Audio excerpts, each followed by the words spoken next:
Welcome to Between the Lines. It's Thursday night, May 2nd, and we're excited to be back in your homes tonight.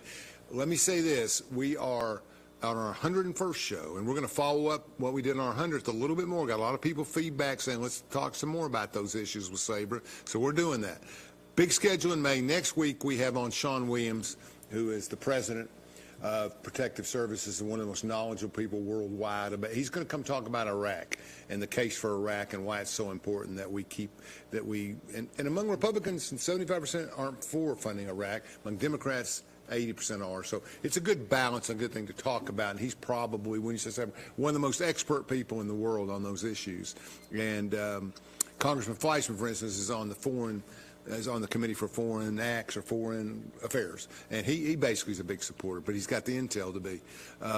So we're going to look at that, and then John Reagan will be on later in the month to talk some more about some of the things we're talking about and the path ahead in Tennessee and how our financial status is and other things. It was a rocky session, to say the least, and we're going to look at those. We've got a bunch of shows lined up throughout May. I think we have 4 in a row coming, and we'll keep going, and we're back in the political season. We've got a few months break, but Tennesseans are going to be affected by a lot, and we're going to talk about a lot of things. Some of the things that I'm involved in, like the swing states. A lot of people ask me all the time, how does the race look? Who's going to win?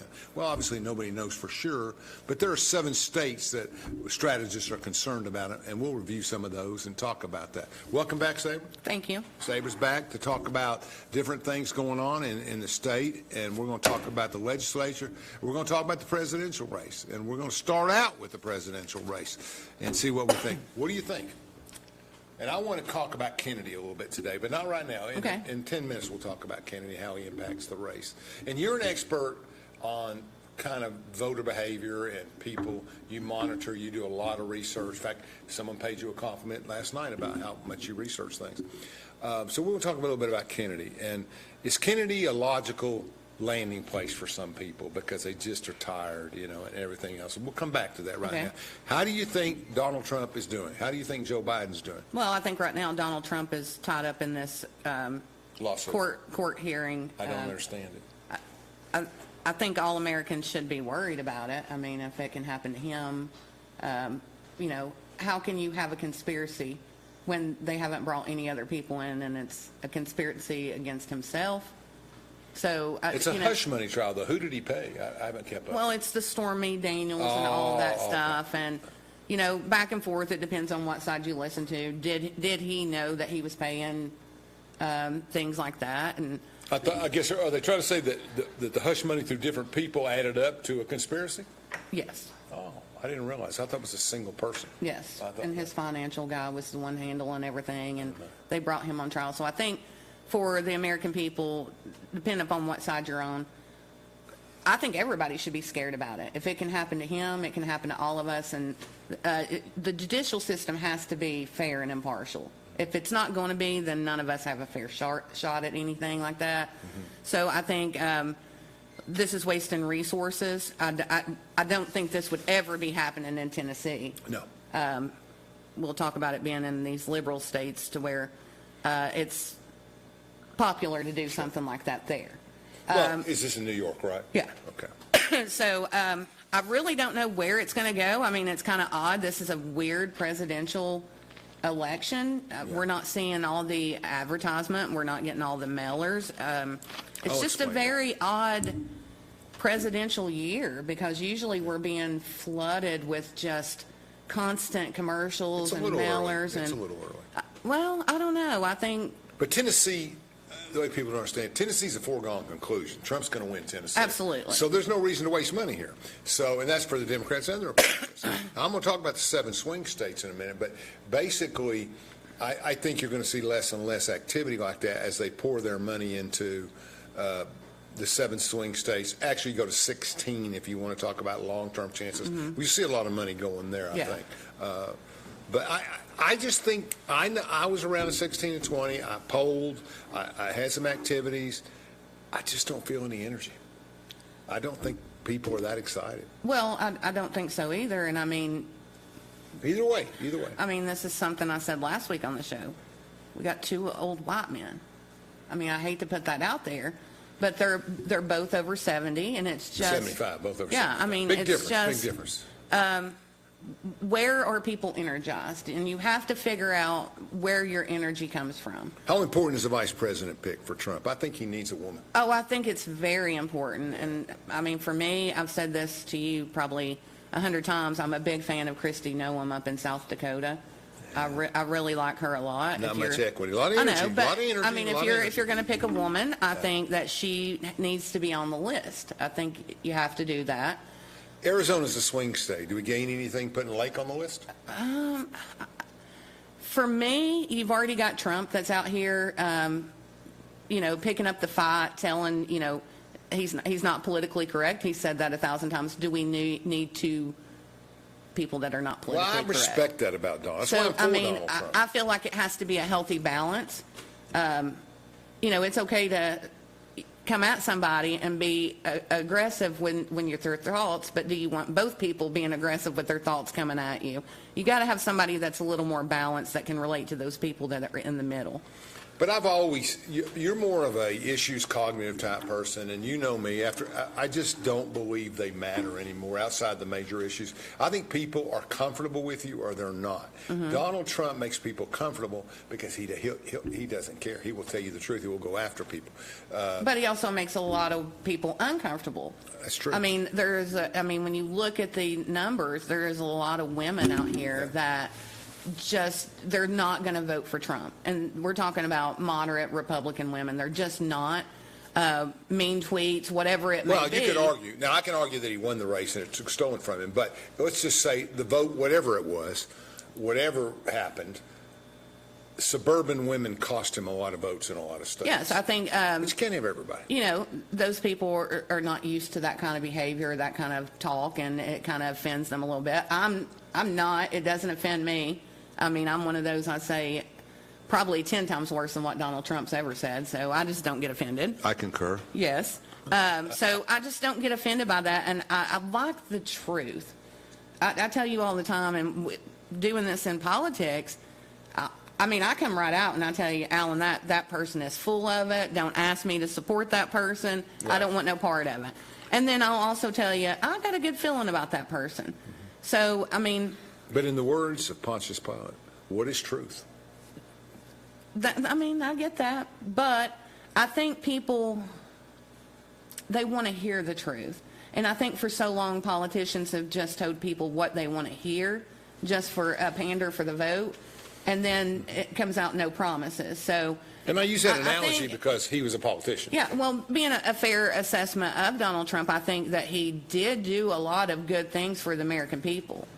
And so I think he told the truth. I think our economy was really good until COVID hit. And, nobody expected that to happen. I don't think any presidential candidate could have been prepared for anything like that. In fairness, That's a good point. He had to run during the COVID. Yeah, so, he was being attacked on every corner, and this was something new. And, he really cooperated. Yeah, he took a lot of heat. What gets me is this. People coming at Donald Trump about COVID, he was listening to Fauci the whole time. He had him right there on every stage, so he was listening to him, and now everybody hates Fauci. Right. It don't matter what side you're on, you hate Fauci. They dislike him. Yeah. So I think people appreciated the truth. It was something different from Donald Trump, but at also the same time, I just think people aren't energized to vote for either one of them. That's what I'm saying. Yeah, it's just a lot of negativity. And I don't think it's that Donald Trump's any different than he was. But let's be fair. He was 69 the first time. He's 77 or 76. That has to be exhausting. Yeah, and their schedule. And they've moderated it. It moderated his schedule. Now, on the other side of the coin, it's worse. It's worse. It's worse. It is. And I will say this. I think in the last 2 months, Joe Biden's been better. He's been to events more. He's talked more. I think they've saved up energy or something because he's done a little better job. Yeah, something's happened. But at the same time, I've told you this 100 times, that Democrats should be ashamed of themselves. They got a whole slew of people that they could put out there. Hakeem Jeffries, a lot of popular Democrats, and they've got Joe Biden out here, and I consider it kind of elder abuse of what they're doing to him. I mean, it's kind of pitiful. I mean, they don't know. You know, and I'm old enough that I remember when Joe Biden was a young senator from Delaware. He was a tough conservative guy, very pro-police, very tough. He didn't fit in your normal Democratic mold. Well, I'll give him a lot of credit today. He came out and, all this stuff that's going on college campuses. Yeah. He's told them there's no place. They're out here not letting Jews go into the classrooms, keeping them, building a line with themselves and not letting the Jews go in. And he said today, there's no place for that. I don't want to know how they know they're Jewish. I mean, but anyway, the bottom line is that they came on Tennessee today. I hope Randy Boyd will do something start organizing. Yeah, they started that yesterday. So no, they won't get much pop. And I've told you forever, I have no problem with peaceful protesting. Sure. That's how you get heard. Mm-hmm. But the things that we have seen go on in this country for the last couple of years, where you're rioting and looting and you are costing people money, you're breaking into people's businesses, there is no place for that. Let me say this. Israel yesterday, Israel today, Absolutely. Israel forever. Absolutely. And I mean that. I obviously I feel that as a Christian, and I understand my Bible. But even as the country, listen, they're situated in the middle of 7 or 8, 9 countries that do not like them. They get along well with Saudi Arabia. They get along. United Arab Emirates are very tolerant. But you get into the crux that are surrounding back. They're in survival mode 24/7 since 1948. So I was happy to see the Congress pass more aid to Israel, as they did also to the Ukraine and to Taiwan. I don't get the Taiwan fight. My dad taught there. He was a nuclear engineer. That's something that's been going on for years. Yeah, as a kid, I grew up with it. And I mean, it's still, you got a big island sitting right off you. So it's interesting. I think they may fear any kind of, well, there's a saying, China can't attack us because we're their biggest customer. They own all our, that is true. They own they own the money, the bond, the debt, the bonds, and everything else. So that's part of it. Let's talk about Kennedy for a minute. Okay. He's interesting. Democrats call him nuts. Republicans call him a Democrat, and he's out here. But I think he's gained a little momentum this summer. This winter. I think he's up in the 5, 6, 7%. Not Ross Perot in '92, but he's still up there to the point where he will impact the election, and he knows how to pick a vice president. That is true. I don't think he's going to get a significant amount of votes to impact anything, but I think he's going to be noticeable. I think that it's an option for people that don't like where the country is either way. They didn't like it under Trump, and they don't like it under Biden, so let's pick somebody else. So I think he's the alternative to that. But he just needs 2% to swing Arizona or Michigan. I mean, he can get into the swing states, and his 3 or 4. Look, Ross Perot Clinton never gets elected if Ross Perot doesn't run. And he comes out again, right, in 2000. And George Bush, Ralph Nader came out. There's always been these independents that have swung stuff. And I think if he can get to 4 or 5% in the swing states, which we'll talk about those swing states, if he can get to 4 or 5%, I think with that vice president, he hurts the Democratic Party. I think he hurts Joe Biden. And he may, but I don't think it's going to be anything like Ross Perot. I don't think. He was. Yeah, I don't think it's going to be anything like that. And again, I remember that time frame. I was a lot younger then, and I remember my grandparents. They were like huge for Ross Perot because he was something different. Like he came out and he was just. He made people believe in something. And he's factual. Here's the facts. Yeah, so I think we're kind of in that time frame again, but I don't think Kennedy is going to get there. I just don't see that. I just think he's an option for people that don't want to vote for either Trump or Biden. But my point being for the viewers is, in his time in '92, 32 years ago, he had an impact all over the country. He was a general populist, much like Trump, and he was a general populist. Kennedy doesn't have to do that. He has to do what Nader did. He has to go in and grab 3%, and then Trump wins by 1.5 points. And then you're in trouble. I think he's a real concern for Democrats in Michigan and places of that nature in Arizona. Does he pull votes from Republicans? A few. But Republicans basically stay within their own framework. That's their nature. Yeah, I definitely think he's going to take more votes from Democrats than Republicans. But those Republicans that are on the fence, that, moderate or whatever, they may vote for Kennedy as an option just to say, I didn't vote for Trump. And Kennedy is somewhat like Perot in a different era and a different time. He comes out like he's not labeled by party. If you're a Democrat, COVID was the worst thing ever happened. But in fairness, he was labeled as a party before this. No, And he before started, COVID. Yeah, Before he started COVID. coming out against the vaccines, and That's then his right. own party kind of shunned him. Yeah. So, That's in right. fairness, he was a Democrat. But he still has Democratic views, but he wasn't afraid to come out against vaccines. That's true. And he's had family history. And that's what I was saying last week. His aunt, Sometimes you have to come out against your party. That's right. When they're doing, crazy stuff. the only way you change it. Somebody has to say, "Hey, no, I'm not on board with this crazy train. This ain't my train wreck station." Well, and we talked last week, you and I disagreed, and I've got since then, that night, all the legislation's come out. We'll talk about that in one of the segments, but it wasn't as bad as everybody made it out to be. Once you got past the videos and the hypes, the legislature did a lot of good things, and I just hope they can get their messaging down better in the future, but we'll see about that. Let's take a break, and we'll be right back. From Oak Ridge, Tennessee, IB3 Global Solutions conducts operations around the world to enhance the U.S. national security posture and minimize radiological and nuclear threats. IB3 Global Solutions. Mission first. Fan Gear Barn is Oak Ridge's source for new and vintage sports fan gear from around the world of sports. Find your favorite team gear at Fan Gear Barn, located at 977 Oak Ridge Turnpike, across from the hospital. Open 10 a.m. to 7 p.m., 6 days a week. Closed on Sundays. At Navarro, we partner with our clients to advance clean energy and deliver effective solutions for complex challenges in the nuclear and environmental fields. Prescription drug misuse is a prevalent and potentially fatal problem. When people do not properly monitor, store, and dispose their medications, it can create an opportunity for misuse. Count it. Make it a goal to count your pills once every 2 weeks. Lock it. Secure your medications at home. Drop it. Drop off unused or expired medications for proper disposal at any police department in Anderson County. For more info, visit asapofanderson.org. Brought to you by ASAP of Anderson. Prevention works.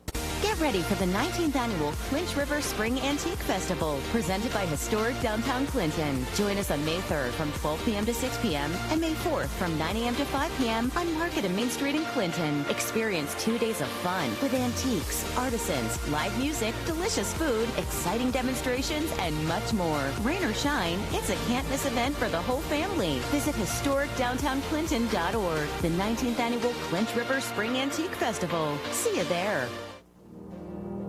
We should never lose sight of our health. To keep moving forward, let's not forget everything we've learned. Limit the salty food options. Make your own daily exercise routine. And always receive regular checkups. More than anything, we have learned how important these small steps can make a big difference. So we can all continue to move forward together.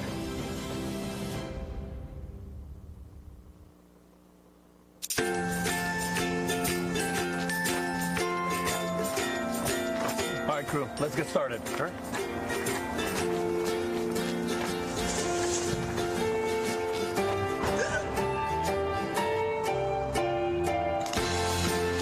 Don't ignore the law. You must call 811 at least 2 to 3 days before any digging project so you can avoid hitting our essential buried utilities. For digging projects big or small, make the call to 811.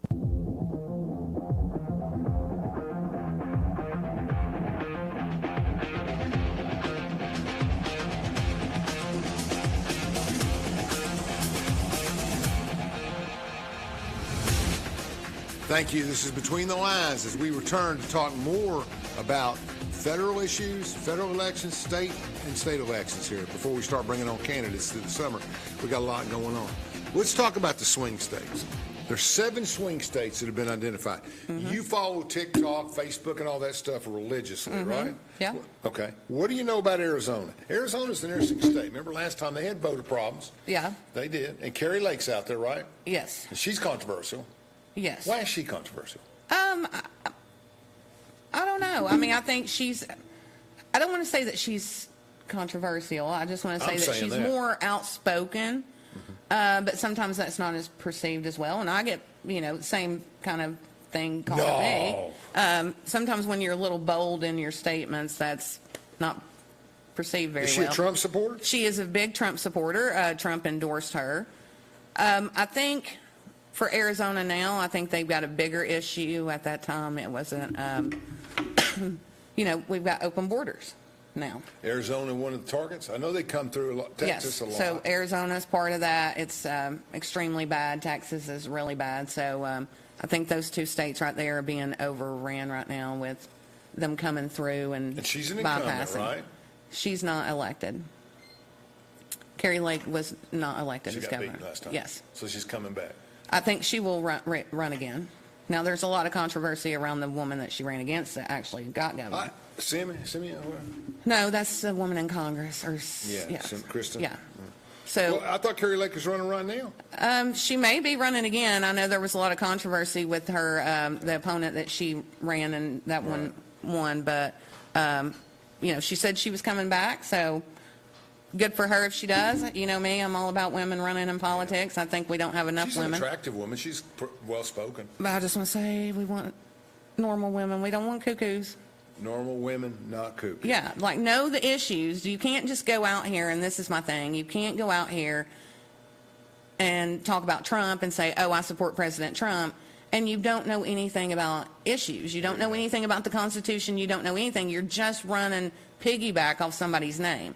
Don't do that. I see that more. I have clients on all levels, but I see that more in moderates than conservatives. I get really upset about it because when they don't know the issues, it just really bothers me, because how can you make good votes and good decisions for your constituents when you're not out here really knowing what you're supposed to be voting on, what is right and what is wrong? I mean, that's just, you can't just piggyback off somebody's name. And while we're on that subject, Lucas Heaton from Clinton. Yes.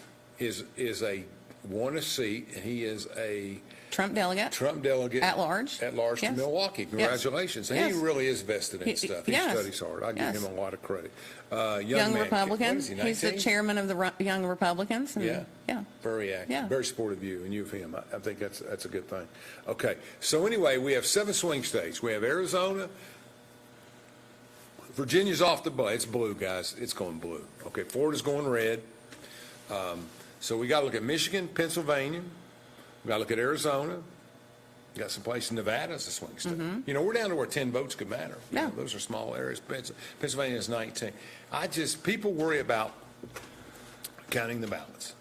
I think there's more security than there used to be. Do you see what do you study there? Well, I never in Tennessee worry about election fraud in Tennessee. Now, I know on election night on the presidential, we were sitting there and we were watching the numbers, and you were getting phone calls from people, and all over the van loads of boxes are being brought into these facilities. Philadelphia was So at that point, I don't know.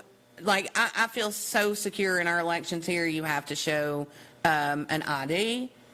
If you have a mail-in ballot, you've got to request it. I think Tennessee does an excellent job, and I think some of these other states could come down here and let us show them how to do it, because I think we're doing it right in Tennessee. I don't think there's one issue with any kind of What's thing. wrong with showing a driver's license? I get that. I don't either. I mean, if you're a picture ID, if you have to show a driver's license to get on an airplane, to get a passport, why would you not show an ID to vote? Or if I don't have a driver's license for some reason, I can go get an ID. Yeah, I can get a photo ID. it's insane to me to even think, because I think we have it so good here in Tennessee. And when you think about some of these other states, it's kind of like foreign countries almost, because it's just so crazy the way they do things. Yeah. I mean, they mail in a ballot to an apartment in New York, and it could be mailed 26 times because people could be getting mail-in ballots, and it's just going to the same apartment. And nobody lives there, and you could throw all 26 ballots in the mail, and they'd be counted. That is insane to me how that can even happen. That's a New York situation, wasn't it? It's a lot of laziness, too. I mean, these election registrars, they need to be held more accountable. But both sides have a lot on the line. I mean, and it's not beyond those people. We've heard, we won't say where we were at, but we were in a meeting where a Congress lady was quoted saying, I need more illegals in my district. I got to get more votes. Absolutely, and that's somewhere in the Northeast, but it was. That's crazy to me. I don't understand how we have just opened up our borders. I just don't. Whoever thought that was a good idea, it was crazy. I understand letting people come in here that need to seek refugee, that need to be here because they're trying to make a better life for their kid. But when the cartel is actually stealing kids to pose them as their own and leaving them across the border, and they're having to take care of these kids and can't even find the kids' parents, because in Mexico they do things totally different in other countries. They don't have Social Security cards and things like that. You've left a child out here, they can't even find their parents. We're having to take care of them because they brought them across the border and they just dump them there. I don't think it's a Mexican problem. No, the cartel is coming from Mexico. We need the workers. I'm okay with that. So they should do it legally. Do it legally. I've said, make those people pay taxes, make them legal. But we came out of COVID. Our country was shut down all across. I mean, it wasn't just here. It was everywhere. The American people were hurting. People had been laid off their jobs. It's just insanity to me how they could think, oh, well, let's just flood it with more people, not have any record of who they are. Let's not have any upkeep. We don't even know where a lot of these people are because we're not even keeping up with them. Hand them a phone and say, here, good luck. I saw where New York has them in a 5-star hotel. And I watched where the governor of New York said, if you don't stop messing with law enforcement, we're going to put you in a 4-star hotel. Jesus Christ. Oh, big deal. Excuse me. I think, I just think that there's a lot of misinformation out there.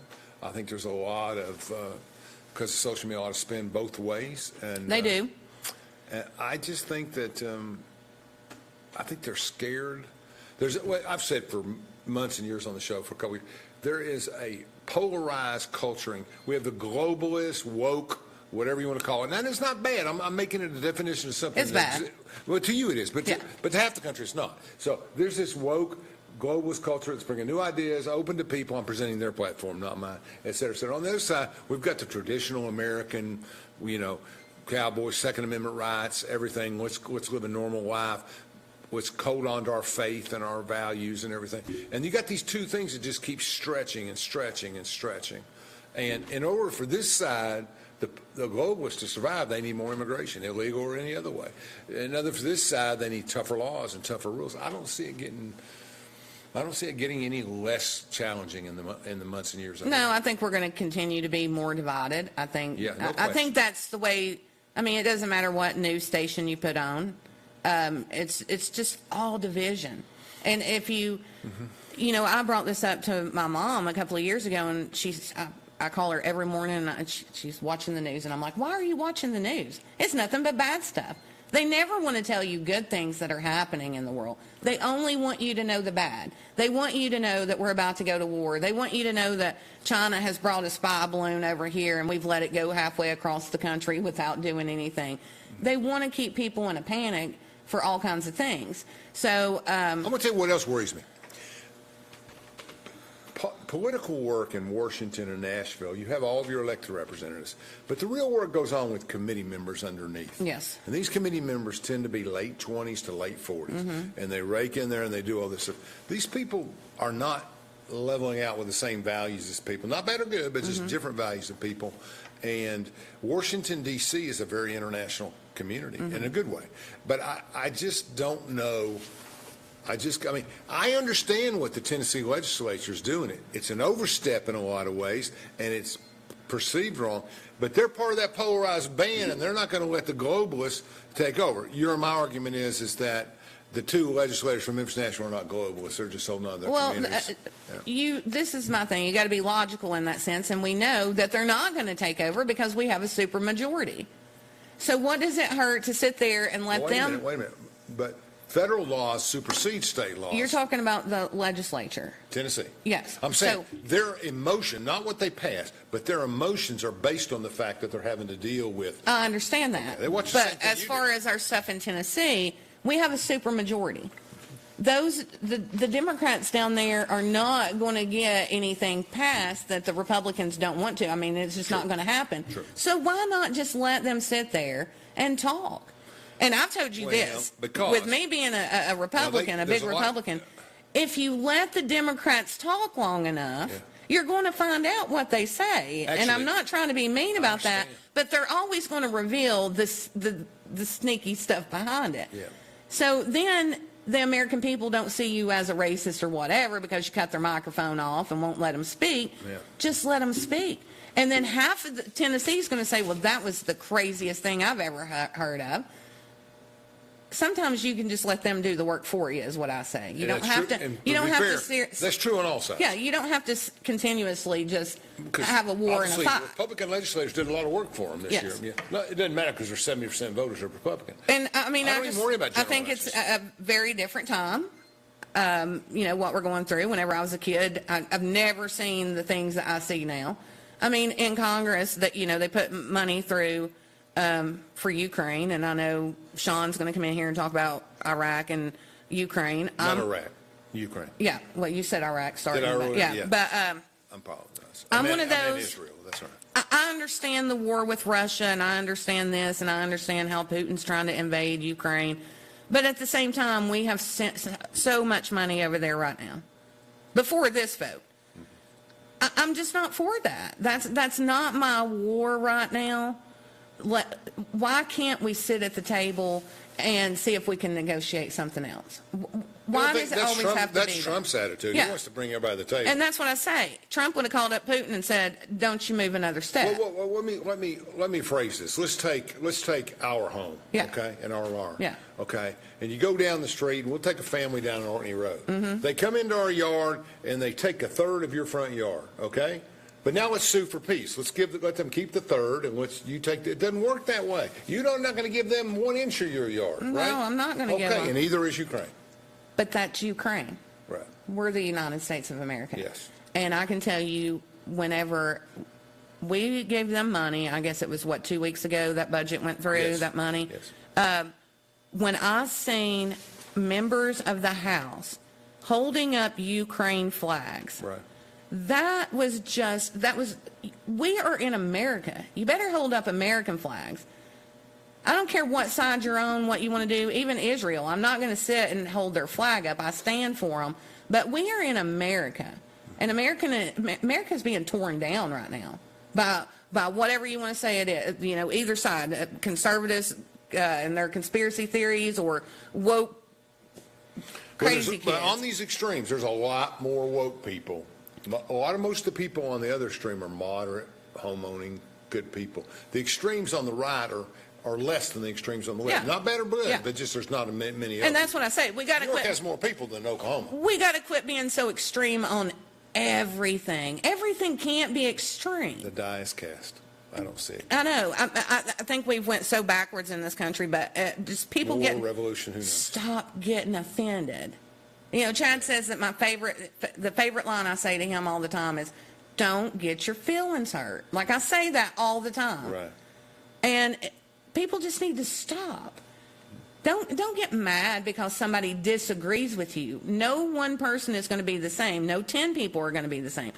Everybody has the right to their opinion, but you don't have to scream and yell about it. You don't have to sit and fight about it. We don't have to fight about people wanting to wear whatever they want to wear, blue hair, red hair, whatever.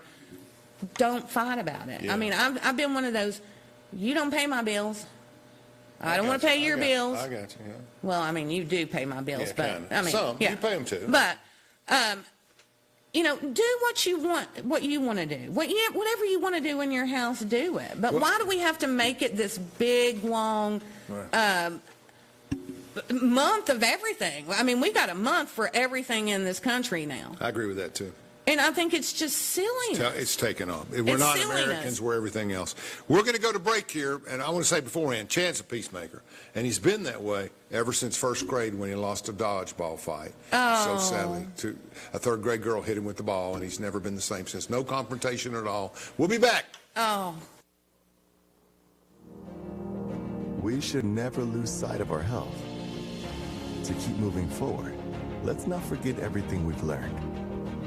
Limit the salty food options.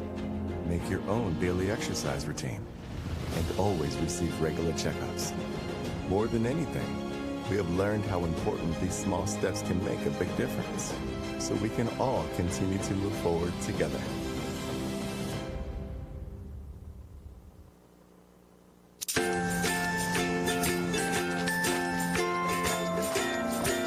All right, crew, let's Let's get started. Sure.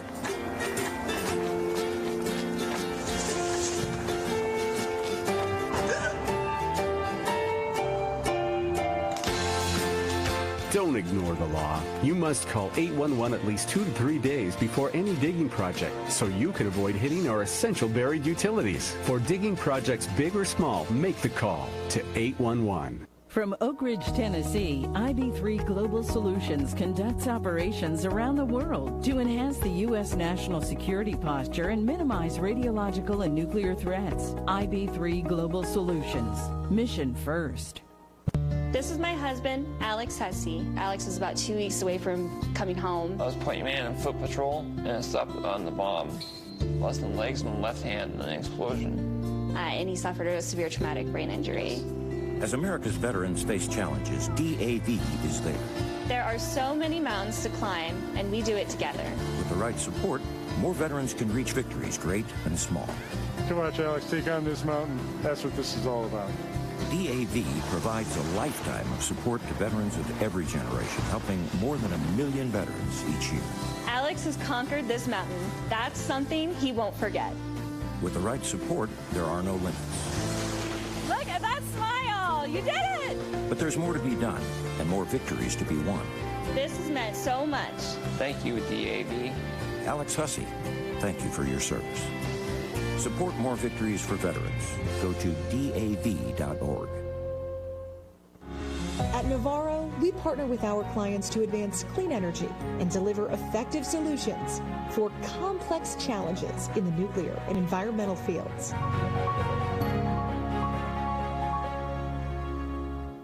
Get ready for the 19th annual Clinch River Spring Antique Festival, presented by historic downtown Clinton. Join us on May 3rd from 12 p.m. to 6 p.m. and May 4th from 9 a.m. to 5 p.m. on Market and Main Street in Clinton. Experience 2 days of fun with antiques, artisans, live music, delicious food, exciting demonstrations, and much more. Rain or shine, it's a can't-miss event for the whole family. Visit historicdowntownclinton.org. The 19th annual Clinch River Spring Antique Festival. See you there.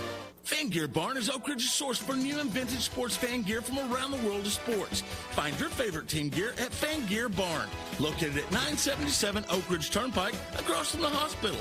Open 10 a.m. to 7 p.m., 6 days a week. Closed on Sundays.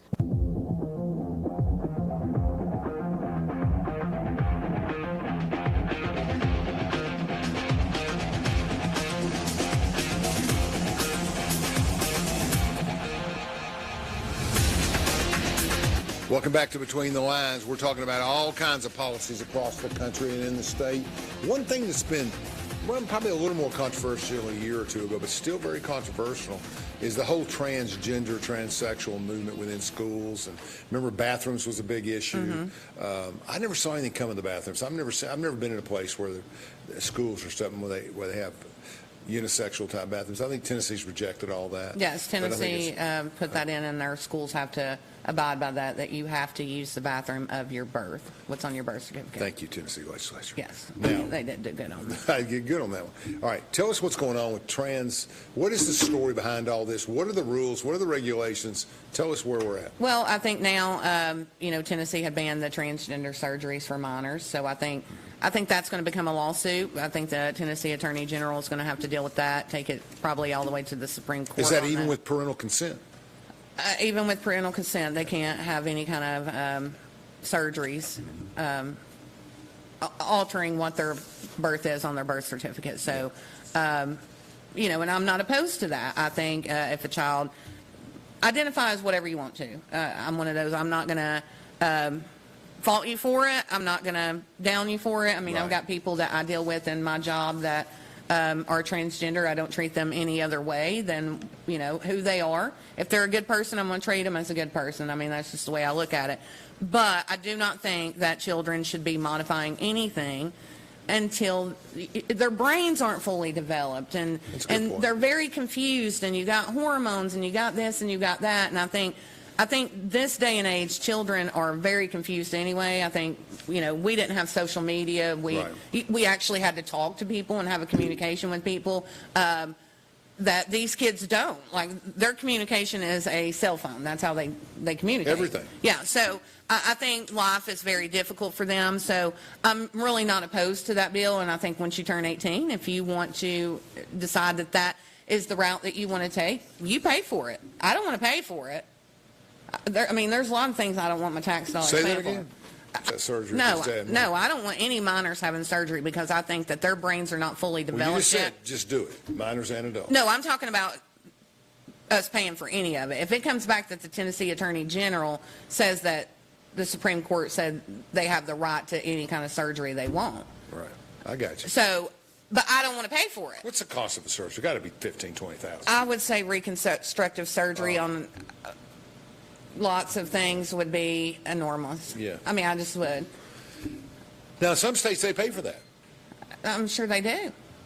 I don't want to pay for it. How does it impact the jail?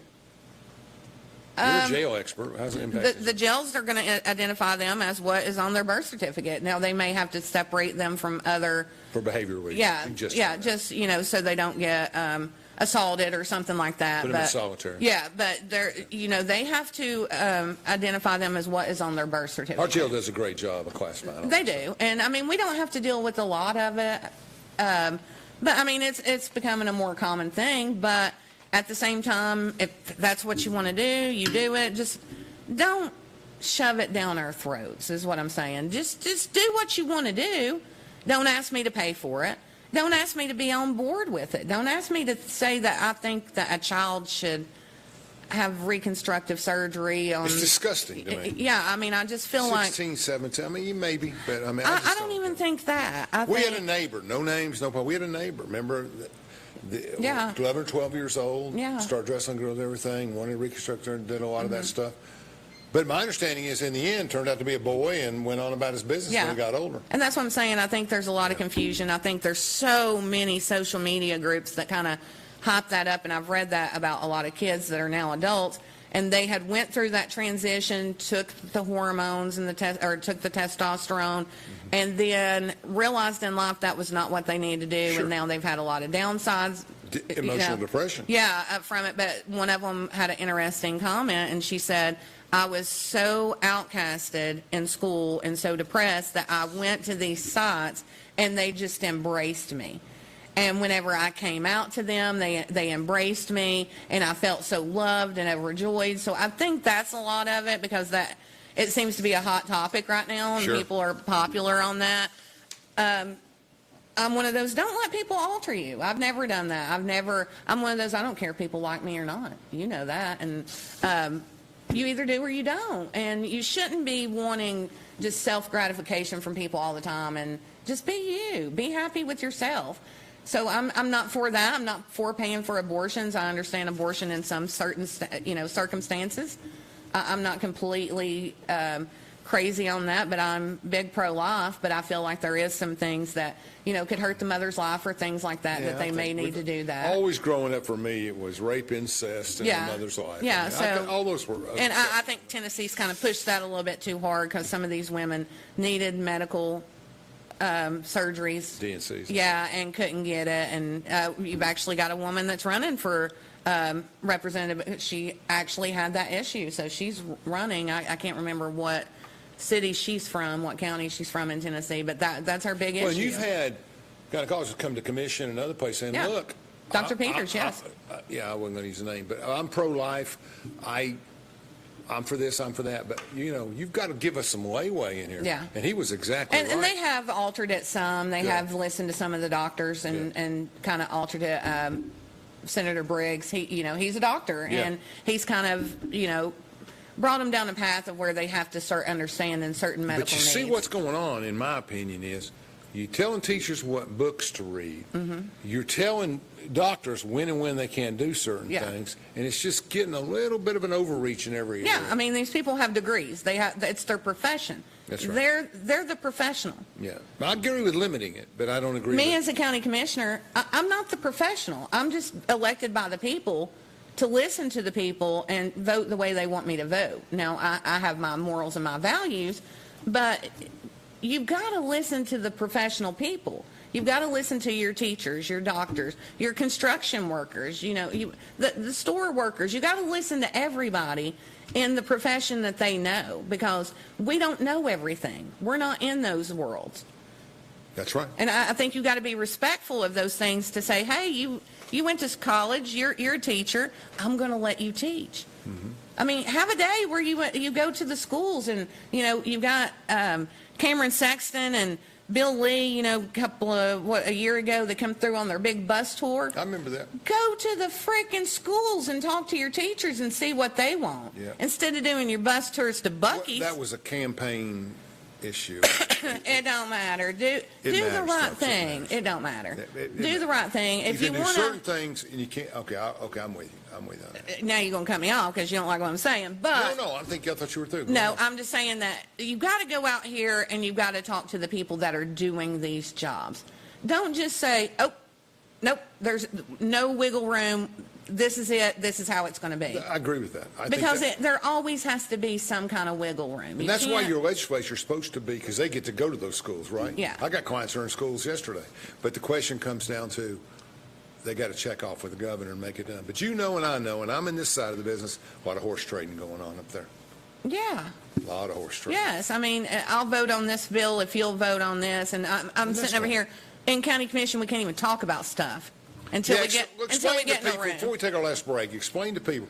I'll explain it because in the U.S. Congress, I don't think U.S. is bound either. In the U.S. Congress, I know in our area, and I believe the feds have the same rules, but I'm not sure.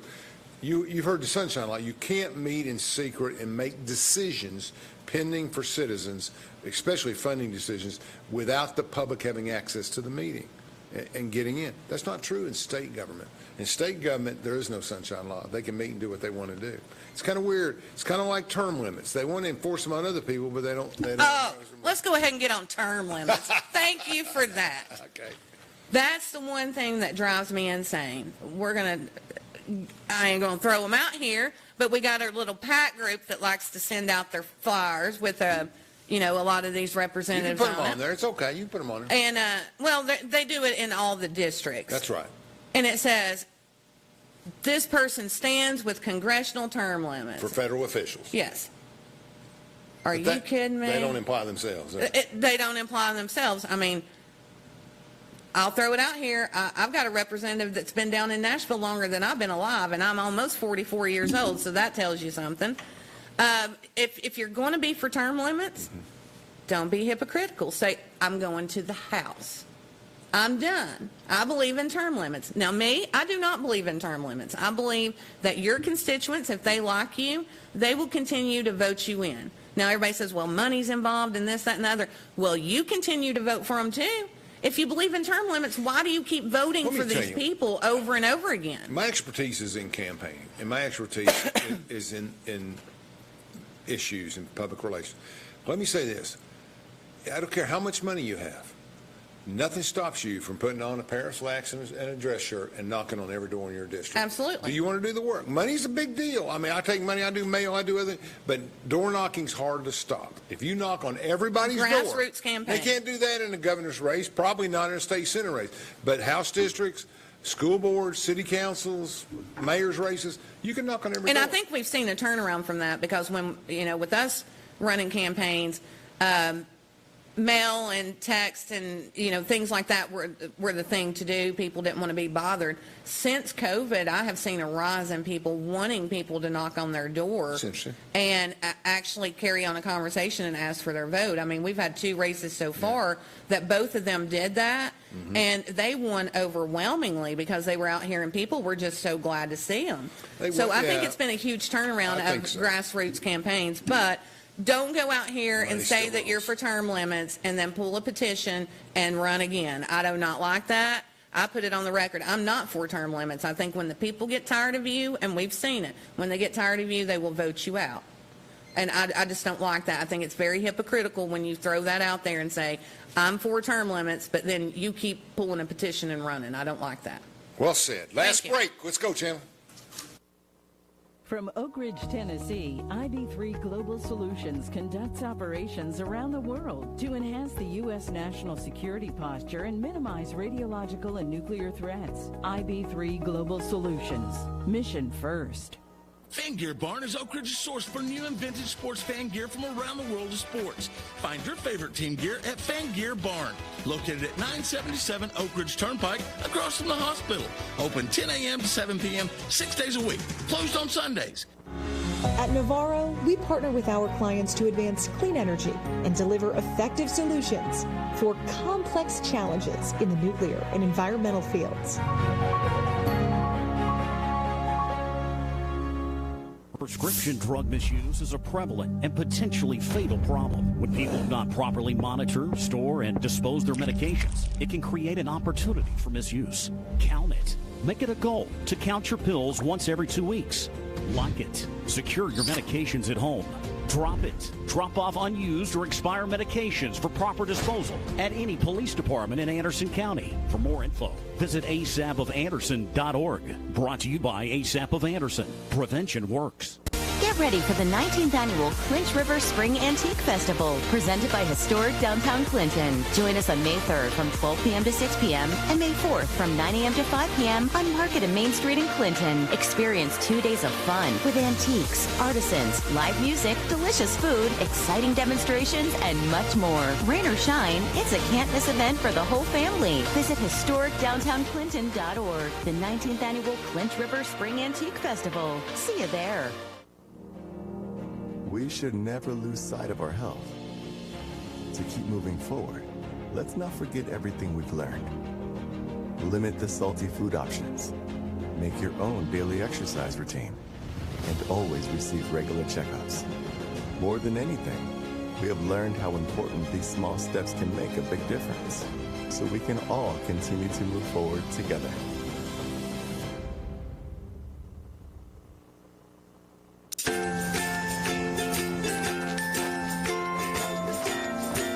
All right, crew, let's get started. Sure.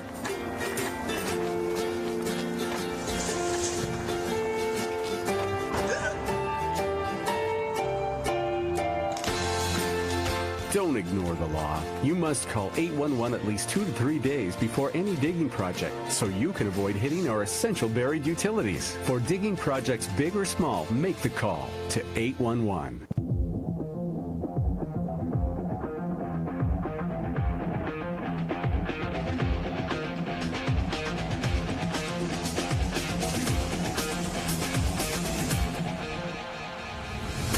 We got about 7 minutes left. It goes fast on these issue shows.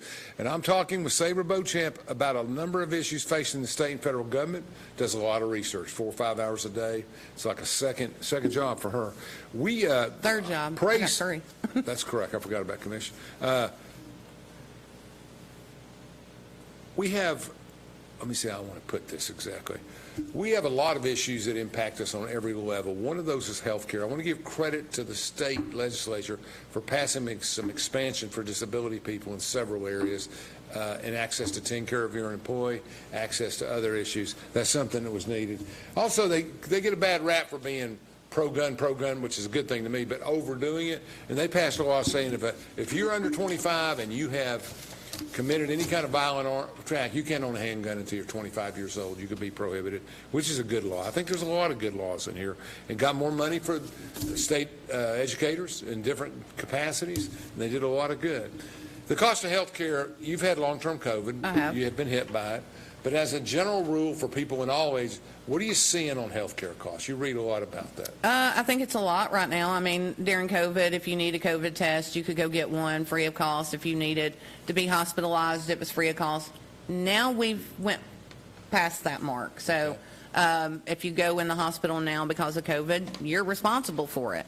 If you have long COVID, you're responsible for it. So I know last year, with what's been going on with my brain, we've had to pay out a lot of medical costs just because the insurance company's like, whoa, what's going on? I've had 3 different neurologists, each one of them order different tests. And I don't think I really paid attention to health care, the cost of everything, because I didn't go to the doctor often. I mean, I was never, I'd get regular blood work drawn or something like that, or get a cold and need to go to the doctor and get antibiotics. But I never paid attention to healthcare costs until my healthcare went crazy. And, the last 2 years, it's about every 2 weeks I'm in the doctor's office, new tests, new blood work, trying to see if it's this or that. And I've realized how expensive healthcare really is. So now I'm on the healthcare can't be free. I don't like that idea of everybody gets the same kind of healthcare, but people should have the right to medical care, and it should be affordable. I think we're in 2024, and I think when an MRI costs you almost $2,100, there's something wrong. In 1981, I've always been big on socialized health care. Not free, but some help, some subsidies. And, me and Chuck and others get involved in that. You remember the story? I went up to Washington a few years ago. I had a few legislators around me. And the big issue was health care. It was in the Obama health care announcements, late teens. And I said, look, you got to answer a simple question first. I agree with you. My sister will help write the TennCare bill with Dr. Caldwell. I agree with you on a lot of what you're saying and cost and everything. But the question is, you've got to ask yourself a question. What's wrong with people having health care? Yeah. Everybody, especially children. And then work back. You can't start out here and work this way. Yeah. Everybody deserves, you take your neighbor to the hospital, everybody deserves health care. We've got to figure out a way to do it better, and we need to keep working it. And our system's the best in the world. Well, it's one of those things when people are allowed to get rich off something, then they're not going to allow the price to come down because they want to keep getting richer. Tell me about pharmaceuticals. What do you read? It's bad, isn't it? Well, I mean, it's kind of scary because a lot of medicines we're having a shortage on. And I'm like, why are we having a shortage in medicine? Chinese. So I worry about those kind of things. But, there's some countries where you can just go up and if you need penicillin, you can just go and pay for it out of pocket. So why do we have to go pay a $25 copayment to go see the doctor to see if we've got a cold when we're coughing our heads off and snotty nose and we need medicine, that we can't just go buy it ourselves? Right. So you want us to pay the $25, maybe do a chest x-ray to see if we got pneumonia or not, when we just need a few antibiotics pills and get through it. You went to the hospital a couple, 3 weeks ago. Basically, I've got the bill, and the insurance did pretty fair. I mean, they did, I think it was $2,400 for the visit. Yeah. And $800, we got stuck with $800, and that's because I have good insurance. Yeah. But the question still comes back to... But I worry about the people that don't have good insurance. Yeah, like at this point, with me, I know how much that we have paid out in my medical, and we're not done yet. And let me say, before I forget, and that's why Billy in the free medical clinic does a fantastic job. Like I've sent a lot of people there. Make your donations. A lot of people that I deal with in my work, I've asked them to go to the free medical clinic, and they have been treated wonderfully. So I appreciate Billy and them. They've done a great job. But we got to have more, and we need to help those kind of organizations. I try to help the free medical clinic every time they have some kind of fundraiser. One, because I have realized what healthcare has been. I mean, I think if you're not using your insurance or needing to go to the doctor, you don't really pay attention to it. But then when you do, you're like, oh my God. And lucky for us, we've got a two-person income, and we're able to afford that. But I think about the little old people that can't afford it, or the child that needs medicine and can't. So I think that needs to be a solution. I think that we've got to get to the drawing board and talk about it. I don't think the Affordable Care Act, I don't think that was a legit thing. I had so many people tell me it was the worst insurance they'd ever had in their life, that it was better for them to pay it out of pocket. So I think as common sense government, we've got to sit down and have better conversations about health care, lowering the cost of stuff. Prescription medicine shouldn't cost what it costs. No. I mean, it's just ridiculous. Well, when you're a senior and you got $1,200 a month in income between Social Security and maybe a little bit extra, you got to choose between medicines and food and your electric bill. Which reminds me, at St. Mary's in Oak Ridge, St. Joseph's Food Pantry, Wednesday mornings 10 to 12, get down there, they sign up, they have free food boxes and other things that can help you. So ask for Mary Ann, get it done. Go ahead. I'm sorry. No, that's it. I just want to say, you know how I am, babe. I think we've got to start looking into things like that. And one thing I think people need to start doing better in their community, start caring about your community, and start helping out in your community. Well, we got about 20 seconds left, and I just want to remind Chad that I really, really love Chad, and I want to, and that's all I got to say. I love you, Chad. He's the best. And I want to say congratulations to our son Caleb for getting accepted University of into Tennessee, UT. College of Great Business. son, so we appreciate Happy it. birthday, Paige. Yes, Paige. Today. Yes. Yeah, See ya. that's it. Thank you for watching.